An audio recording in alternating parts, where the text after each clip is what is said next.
সুপ্রিয় শিক্ষার্থীবৃন্দ, আসসালামু আলাইকুম। কেমন আছো তোমরা?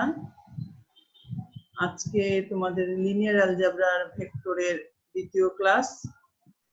গত ক্লাসে আমরা সংজ্ঞা পড়েছিলাম, তারপরে আরো বিভিন্ন সংজ্ঞা সহ লিনিয়ারলি ডিপেন্ডেন্ট, ইন্ডিপেন্ডেন্ট এই জিনিসগুলো আমরা দেখেছিলাম। আজকে আরো দু একটা থিওরাম দেখবো, লিনিয়ারলি ডিপেন্ডেন্ট, ইন্ডিপেন্ডেন্টের অঙ্ক দেখবো এবং গ্রাম-স্মিথ অর্থোগোনালাইজেশন প্রসেস যতটুকু আমরা দেখতে পাই। তাহলে চলো আমরা ক্লাসে চলে যাই।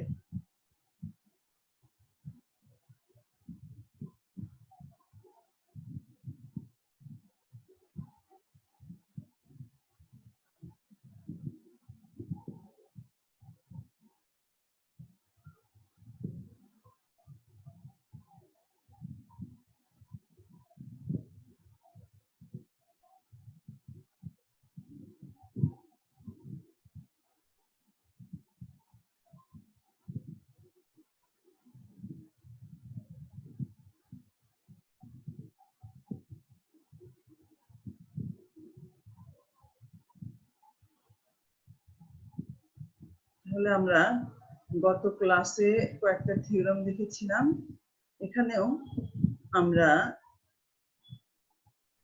এই থিওরাম গুলো গত ক্লাসে আমরা দেখেছি। Every subset of linearly independent set is also linearly independent. Every superset of a linearly dependent set is also linearly dependent. এগুলো আমরা দেখেছি।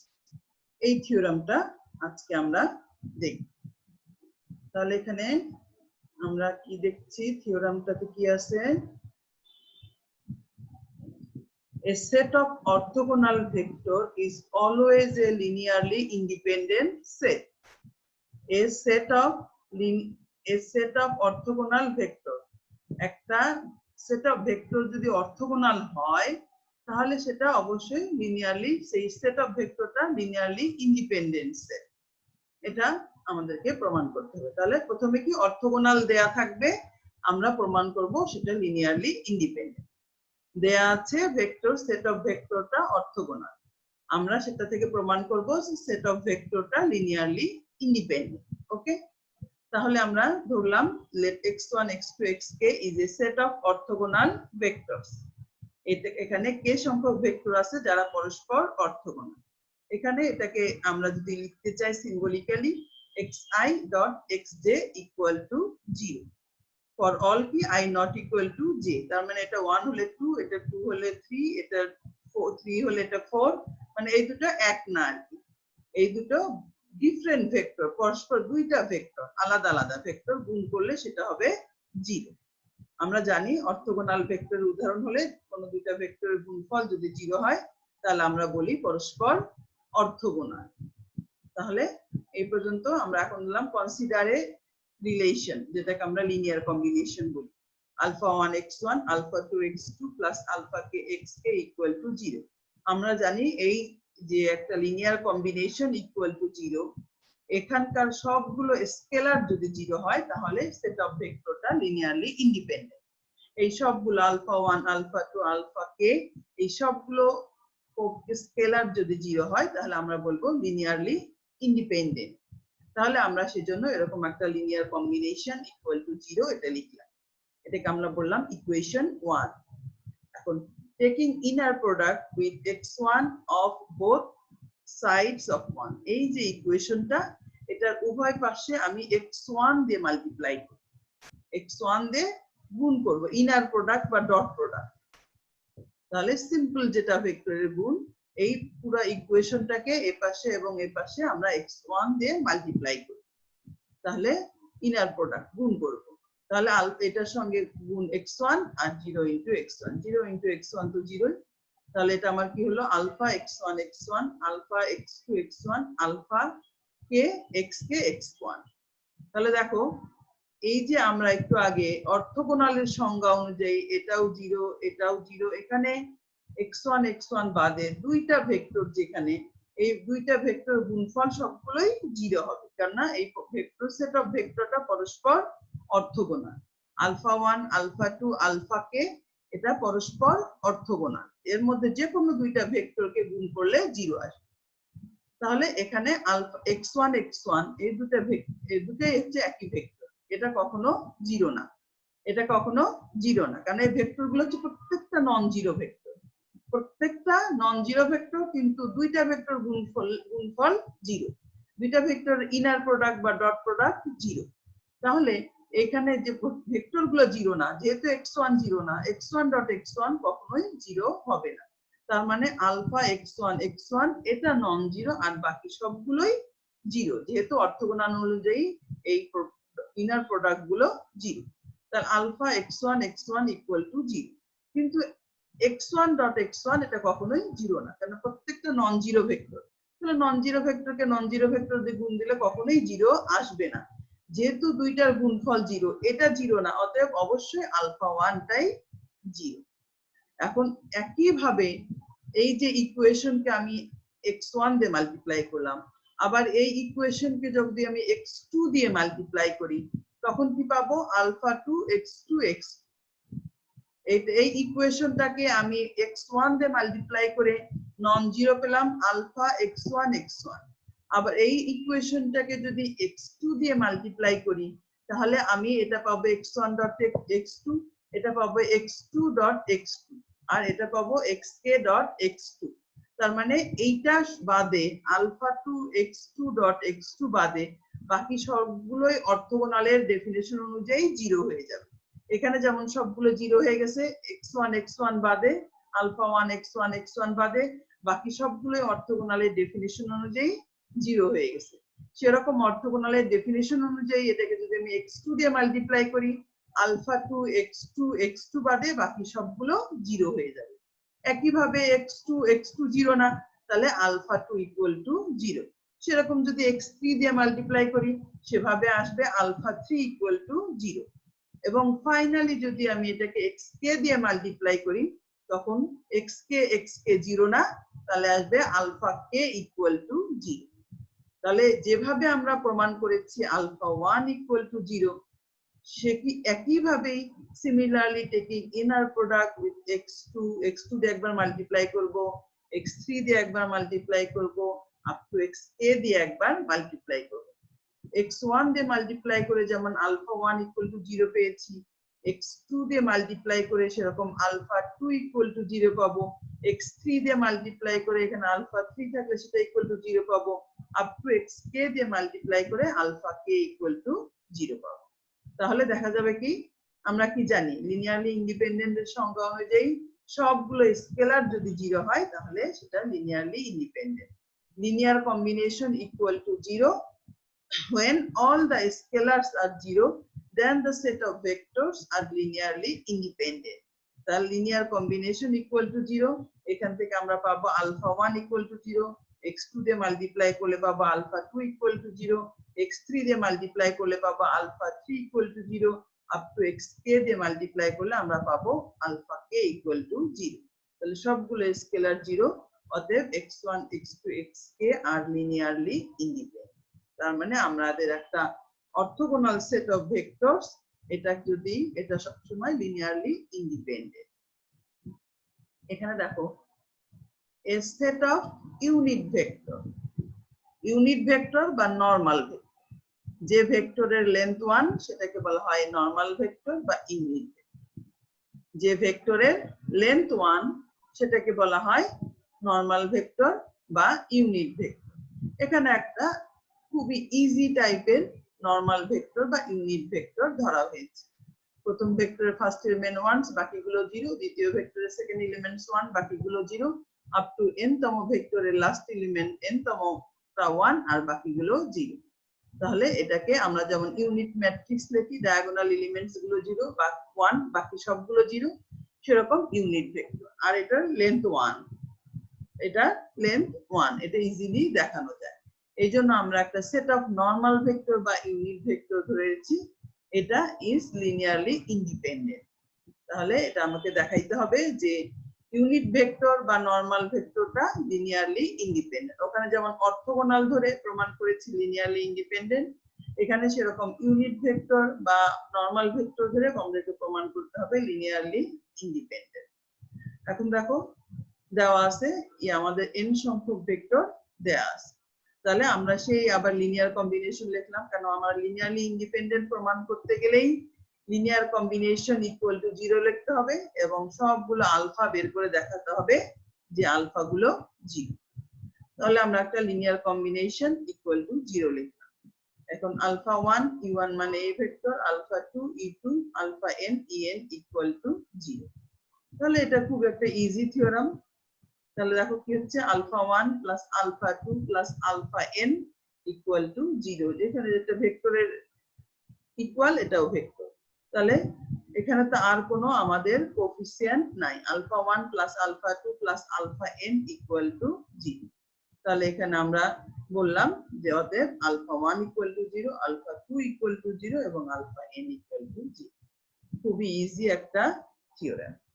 তারপরে আমরা একটু লিনিয়ারলি ডিপেন্ডেন্ট ইন্ডিপেন্ডেন্টের অঙ্ক দেখব। এখানে একটা থিওরাম আছে, খুব একটা বেশি ইম্পর্টেন্ট না, এটা আমি তোমাদেরকে পড়ার জন্য অতটা ইয়ে করছি না।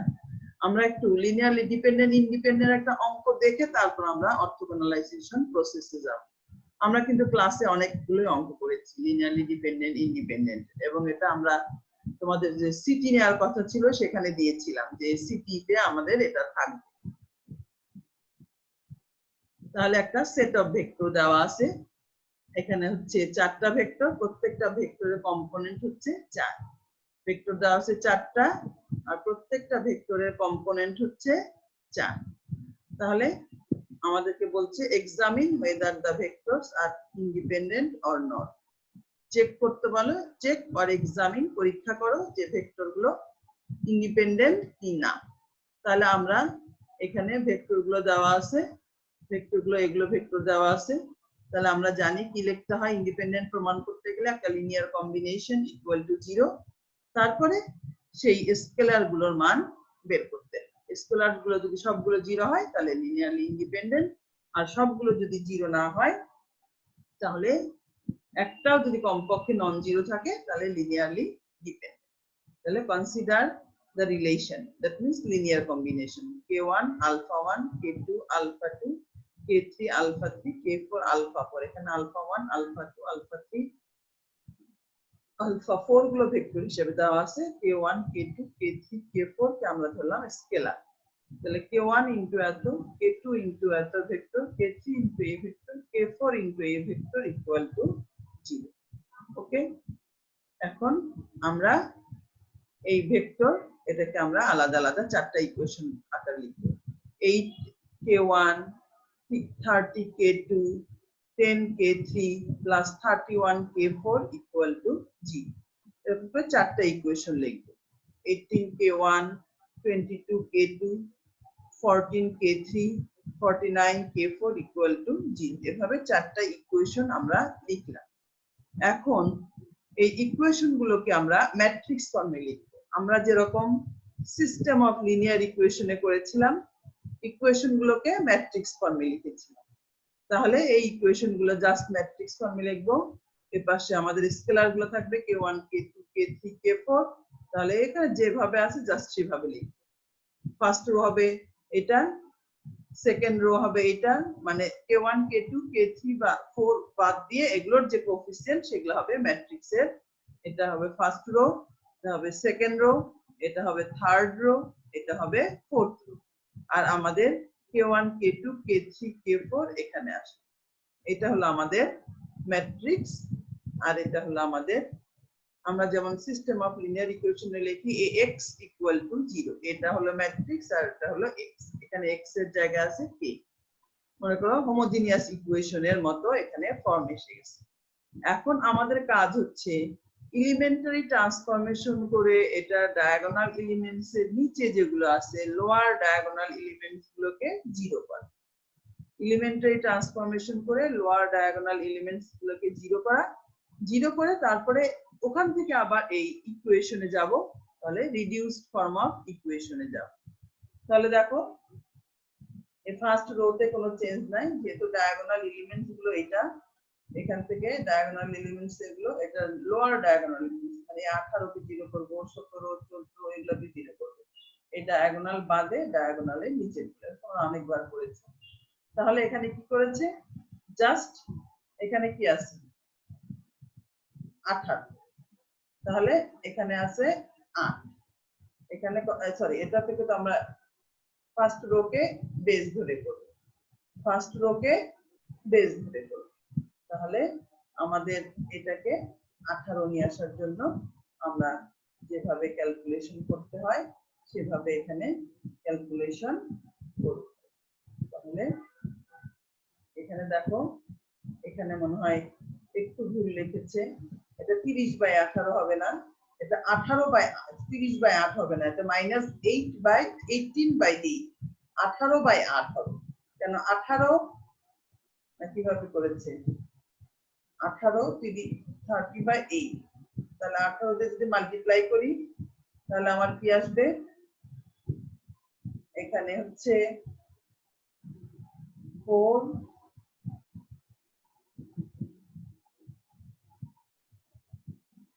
একবার পেজ ডাউন হয়ে যাচ্ছে। আচ্ছা এখানে দেখো -30/18 করছে, রো 1 কে এটা দিয়ে গুণ করলে 8 গুণ করলে -30, এটা একটু ভুল করেছে, এটা একটু ভুল করেছে, এটা হবে 80 মাইনাস, এটা হবে 18 আর উপরে হবে 8, তাহলে 18, এটা 18/8।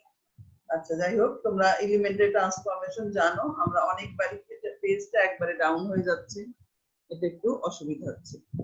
সেকেন্ডটাতে, থার্ডটাতে কি করেছে, -10/8 -10/8, তাহলে 1/8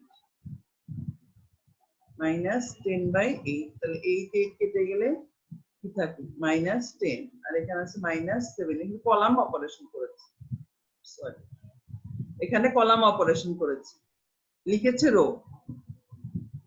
রো কিন্তু এখানে করেছে কলাম অপারেশন, বুঝতে পেরেছো, এখানে করেছে কলাম অপারেশন, লিখেছে রো, এটা সি হবে। এই যে এখানে দেখো, এইটাকে 30 আর ওইটা দিয়ে মাল্টিপ্লাই করে, আচ্ছা এটাকে এখানে একটু সমস্যা আছে, এটা তোমরা নিজেরা দেখে ফেলবে, আমি পরে দরকার হলে নেক্সট ক্লাসে তোমরা যদি না বুঝতে পারো আমাকে কেউ বা টেলিফোনে বলে দেখিয়ে দিবে। তোমরা এটা এলিমেন্টারি ট্রান্সফরমেশনটা দেখবে, এলিমেন্টারি ট্রান্সফরমেশন দেখে লোয়ার ডায়াগোনাল গুলোকে জিরো করতে হবে। এখানে দেখো এরকম অঙ্ক আমরা অনেক করেছি, এরকম অঙ্ক অনেক করেছি, এলিমেন্টারি ট্রান্সফরমেশন করে লোয়ার ডায়াগোনাল গুলোকে জিরো করা, এলিমেন্টারি ট্রান্সফরমেশন করে লোয়ার ডায়াগোনাল গুলোকে জিরো করা, এরকম অঙ্ক আমরা অনেকবার করেছি। তোমরা এটা নিজেরা সলভ করে ফেলবে, ওকে, নিজেরা এটা সলভ করবে। এখানে আমি ঠিক আগে খেয়াল করিনি, এখানে একটু দেখতে হবে, এখানে কোনো একটা সামথিং মিস্টেক আছে। তাহলে এখানে দেখো, ওখান থেকে রিডিউসড এই যে এই ফর্মটা আসলো, লোয়ার ডায়াগোনাল গুলো জিরো, এই ফর্মটাকে আবার ইকুয়েশন ফর্মে লেখা হয়েছে, একবারে পেজটা ডাউন হয়ে যাচ্ছে।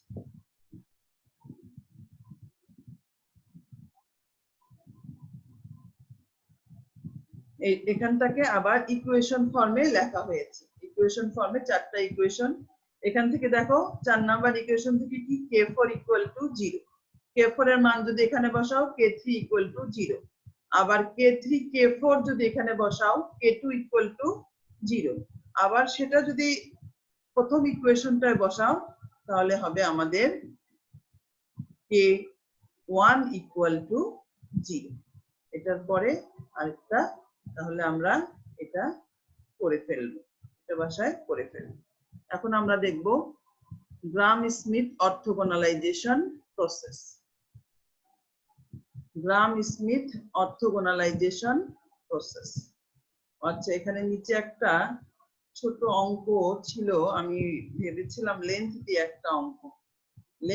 একটা অঙ্ক আছে, এটা একটু দেখে যাই আমরা।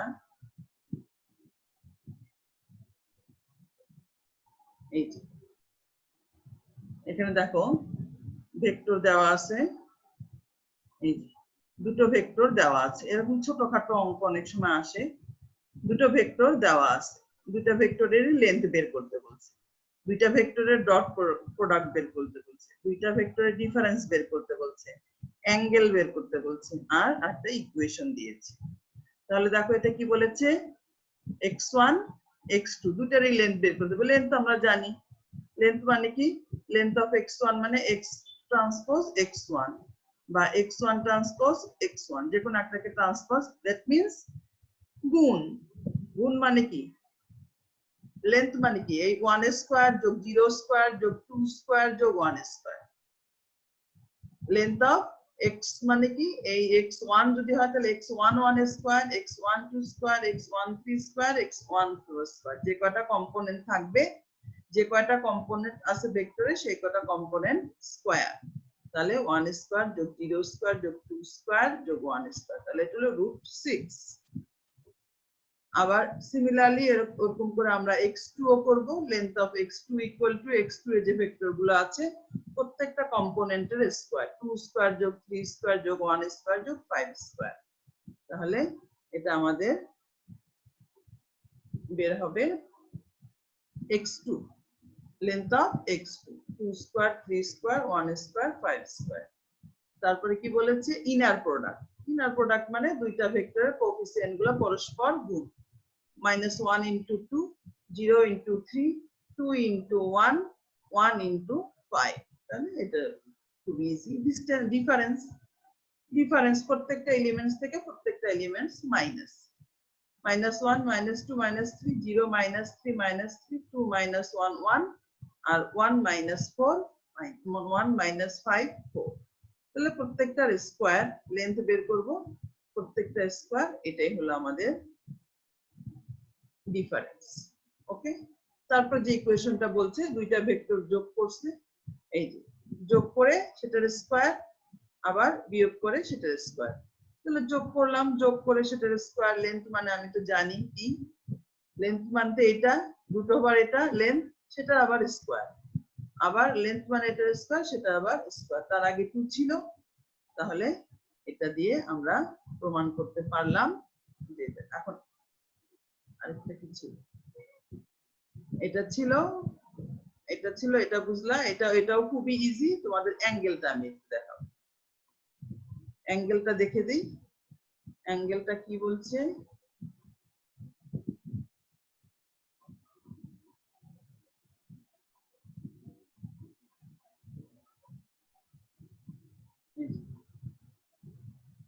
the angle between x1 and x2 equal to t, cos theta equal to x1 dot x2 divided by length of x1, length of x2।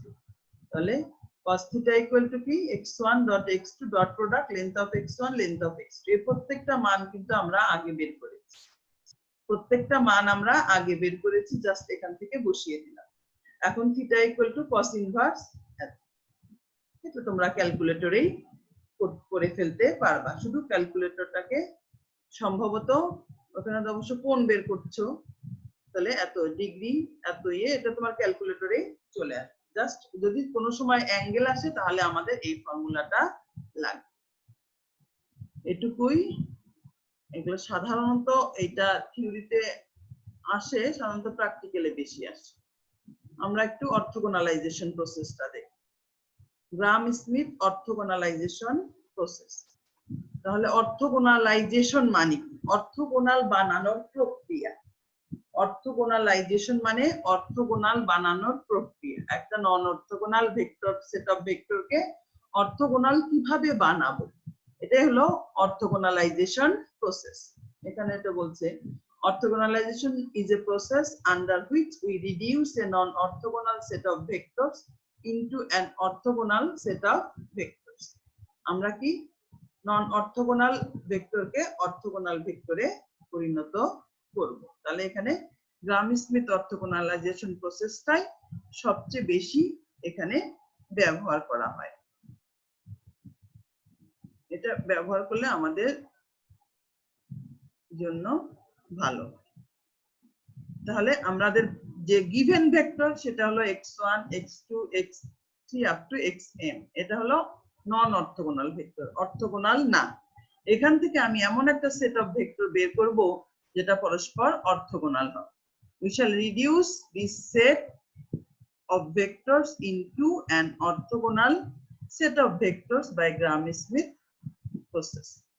তাহলে গ্রাম-স্মিথ অর্থোগোনালাইজেশন প্রসেসের মধ্যে এই নন অর্থোগোনাল ভেক্টর থেকে আমি অর্থোগোনাল ভেক্টর বের করব।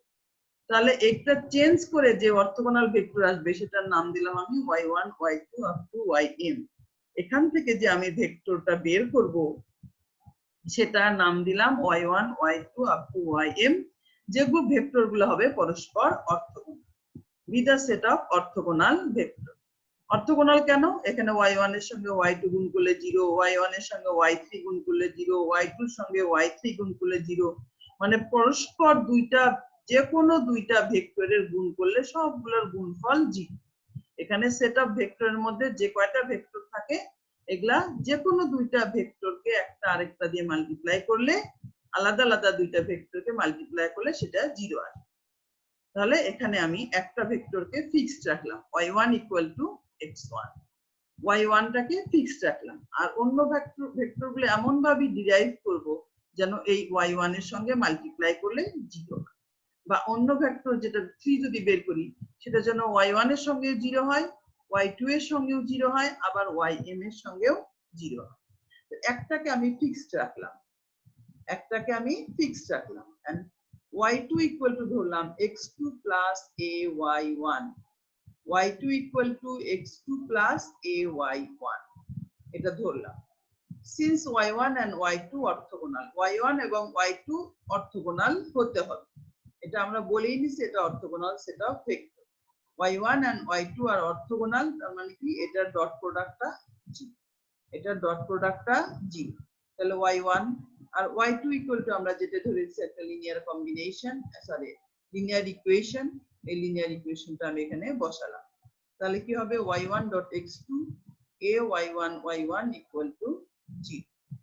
তারপরে এখান থেকে আমি বের করলাম a equal to minus y1.x2, এর পাশে নিয়ে গেলে মাইনাস y1 y1। তাহলে দেখো এই যে আমি যে এটা বের করলাম, এই এটা এখানে বসালে যে y2 টা পাবো সেটা অবশ্যই y1 এর সঙ্গে অর্থোগোনাল হবে, কেননা আমি এর মান বের করেছি এই y1 এবং y2 equal to 0, এইটা ধরেই আমি এর মান বের করেছি। এই যে এটা গুণফল, এই দুটো অর্থোগোনাল, এটা ধরেই আমি এর মানটা বের করেছি। অতএব যে এটা আসলো, এই এটা এখানে বসাইলে যে y2 আসবে সেটা অবশ্যই y1 এর সঙ্গে গুণ করলে 0 হবে, কারণ আমরা বের করেছি যে এর মানটা সেটা y1 এবং y2, এটা ডট প্রোডাক্ট 0 ধরেই এর মানটা বের করেছি। কাজে এই এর মানটা এখানে বসালে যে y2 টা আসবে এটা অবশ্যই y1 এর সঙ্গে গুণ করলে 0 হবে। তাহলে y2 এর মান y1 equal to x1, second vector y2 equal to কি, এই যে এখানে x2 আর এখানে আমি এর মান বসিয়ে দিলাম, আর y1 তো আগেই ছিল। এখন y2 equal to কি হলো, এই সাইনটা নেগেটিভ তাই মাইনাস হয়ে গেল, y1 x2 y1 y1 y। তাহলে দেখো y2 যখন থাকবে, আমার যখন মাত্র y1 y2 দুইটা ভেক্টর আছে, তখন এই দুইটার ডট প্রোডাক্ট 0 হলেই এনাফ, y1 y2 0 হলেই এনাফ। তাহলে এখান থেকে আমি বের করলাম এটা। এখন আবার let y3 equal to x3 plus ay2 plus by1। তাহলে দেখো ওখানে কিন্তু y2 এর সঙ্গে শুধু একটা ছিল y1, কেন দুইটা ভেক্টর y1 y2 গুণ করলে 0। যখনই থার্ড ভেক্টর আসবে এই y3 টা y1 এর সঙ্গেও 0 হতে হবে, y2 এর সঙ্গেও 0 হতে হবে, মিউচুয়ালি অর্থোগোনাল। y1 y2 আমাদের 0 বের করেছি, এখন যখন y3 করব এই y3 টা কি হতে হবে, এই y1 এর সঙ্গেও অর্থোগোনাল হতে হবে, এই y3 টা y2 এর সঙ্গেও অর্থোগোনাল হতে হবে। এই জন্য যতই ভেক্টর বাড়বে ততই আমার ইকুয়েশন বড় হবে। তাহলে y3 equal to কি x3 plus ay2, এর এমন একটা মান বের করব যেটা এখানে বসাইলে y3 আর y2 গুণ করলে 0 আসবে। আবার y1 এর b এর এমন একটা মান বের করব যেটা এখানে বসালে y1 এবং y3 0 আসবে। তাহলে এখানে সিন্স y1 y2 y3 আর মিউচুয়ালি অর্থোগোনাল, তার মানে কি y1 y3 0। প্রথমে আমরা ধরলাম y1 y3 0। এটা 0 ধরে আমি b এর মান বের করব। এটার সঙ্গে কি আছে b এর এমন একটা মান বের করব যেটা এখানে বসালে y1 y3 অর্থোগোনাল হবে। তাহলে এখানে y3 যে ইকুয়েশনটা এটা বসিয়ে দিলাম, y1 y3 a y1 y2 b y1 y3 0। তাহলে y1 y2 একটু আগে আমি 0 এই দুটো অর্থগোনাল বের করেছি, তার মানে এটা 0। এই অংশটা 0 থাকলো কি এই অংশ আর এই অংশ।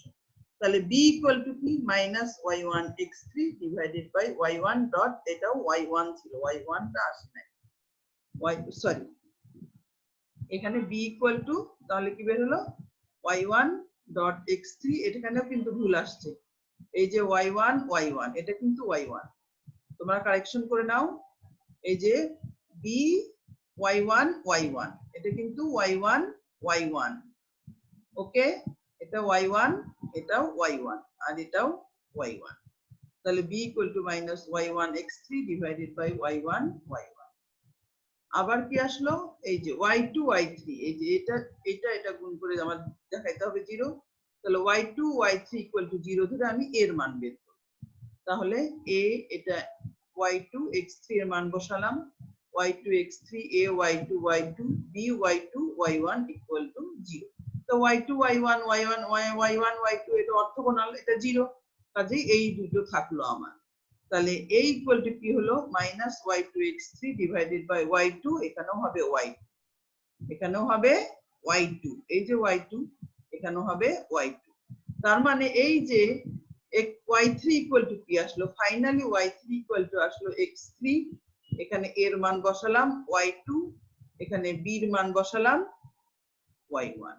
তার মানে y3 x3 minus y2 dot x3 divided by y2 minus y1 dot x3 y1 y1। Similarly আমরা করব y4 যতই আমার ম্যাট্রিক্স বাড়বে ততই, কেন y1 y3 যখন করেছি এটা y2 এর সঙ্গে অর্থগোনাল, y1 এর সঙ্গে অর্থগোনাল। y4 যখন করব এটা y3 এর সঙ্গে অর্থগোনাল, এটা y2 এর সঙ্গে অর্থগোনাল, এটা y1 এর সঙ্গে অর্থগোনাল। আস্তে আস্তে বাড়বে, যত ভেক্টর বড় হবে এটা আস্তে আস্তে বাড়তে থাকবে। কিন্তু এখানে একটা সিকোয়েন্স আছে, যেমন y3 x3 মাইনাস আর কয়টা মান আছে, x3 y3 বাদ দিলে আর কি থাকে y2 y1, এখানে y4 বাদ দিলে কি থাকে y3 y2 y1। তাহলে x4 minus y3 x4 y3 y3 y2 x4 y2 y2 similarly y1 x4 y1 y1। তাহলে সিমিলারলি আমরা করব কি, আমাদের বের হবে এইভাবে, আমি m পর্যন্ত করলে আমার m-1 m-2 up to y1, তাহলে এই y1 y2 এগুলো আসবে অর্থগোনাল সেট অফ ভেক্টর। আর যদি অর্থ নরমাল করতে চাই, প্রত্যেকটাকে যদি তার লেন দিয়ে ভাগ দেই, y1 কে y1 এর লেন দিয়ে, y2 কে y2 এর লেন দিয়ে, তাহলে সেটা আসবে অর্থ একই সঙ্গে অর্থগোনাল এবং নরমাল, তাহলে সেটাকে আমরা বলবো মিউচুয়ালি অর্থগোনাল। তাহলে আমরা এই থিওরামটা দেখলাম, নেক্সট ক্লাসে এই থিওরাম দিয়ে অঙ্ক দেখবো। তাহলে তোমরা এই চ্যাপ্টার গুলো দেখবে আর এই ইয়েটা তোমাদেরকে পাঠিয়ে দিব। যে কথাটা বারবার বলি প্রত্যেক ক্লাসে, তোমরা এটা ঠিক মতো দেখবে, রেগুলার পড়াশোনা করবে এবং তোমরা এই প্রতিদিন একটা করে ক্লাস হচ্ছে, এই ক্লাসগুলো দেখবে। সবাই ভালো থাকো, সুস্থ থাকো, নিরাপদে থাকো। ধন্যবাদ সবাইকে।